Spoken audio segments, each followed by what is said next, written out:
Right,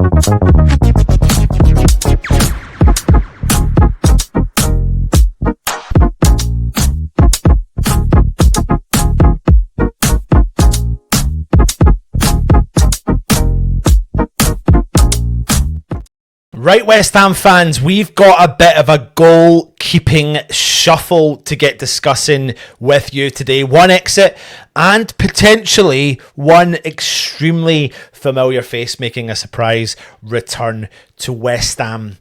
Who do you think it will be? Well, I know you already know who it is, because first up, West Ham have confirmed that Foderingham has left the club to join Aris Limassol in Cyprus on a permanent deal. Now, Foderingham came in last summer, June 2024, and while he didn't make an actual first-team appearance, he was still quite a key important person to the squad, involved in matchday squads, backing up other keepers behind the scenes.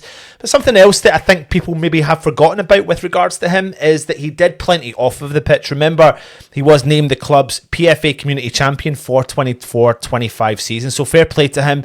He's off into the sunny Cyprus, to that club who finished second in Cyprus last season, and they're already top of the league this season, so best of luck to Wes Foderingham for the season ahead and for just donning the colours of orange, whatever side that's on.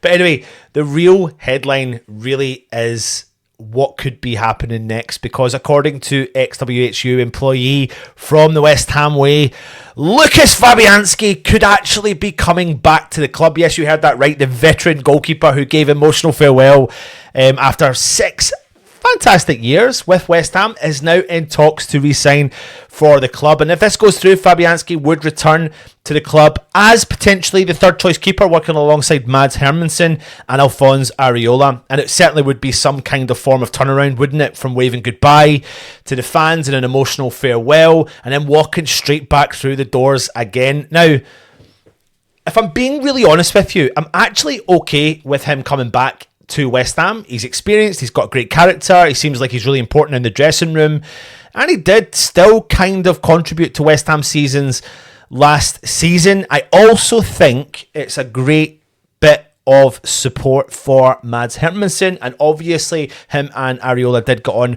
really well. Don't know what the future is for Areola, and also don't really know what the future is for Hermansen, but bringing someone like Fabianski to those two players, or in particular to Hermansen, gives you someone with lots of Premier League experience who can help guide the number one keeper in the right decision. So in theory, I think there might be an element of goalkeeping coach vibes kicking in, someone you probably want to keep at the club kicking in. But here's another thing that kind of pisses me off about the whole thing.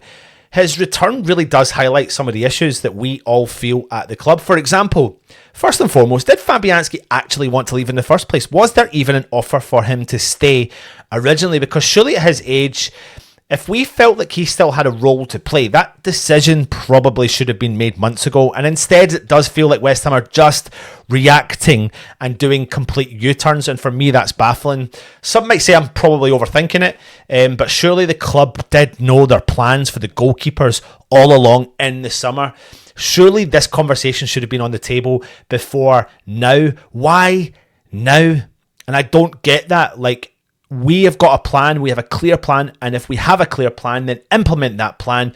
And if Fabianski, I'm not saying that they would have thought, oh, well, we'll bring him back, but it shows the clear non-direction, and we seem to do this on a regular occasion. And again, we could be hit with, for example, with a Füllkrug injury, and we know Antonio's out of contract. Are we going to go back and do something with Antonio? And I wouldn't put it past them. Now, I'm not against Fabianski coming back to the club, and I'm actually, being honest with you, I'm not against Antonio coming back to the club, especially now because we never brought in any players to the club in that position, apart from Callum Wilson. So one keeper does head out into the sunshine of Cyprus, and another we thought had hung up his gloves possibly could be back in the building. So what do you reckon? Is that a clever bit of business? Is that another sign that West Ham are making it up as we go along? It certainly kind of feels a little bit like that. Put your comments in the comments section, hit the subscribe button, hit the thumbs up, and we'll keep you up to date with all the West Ham news. Come on, you irons.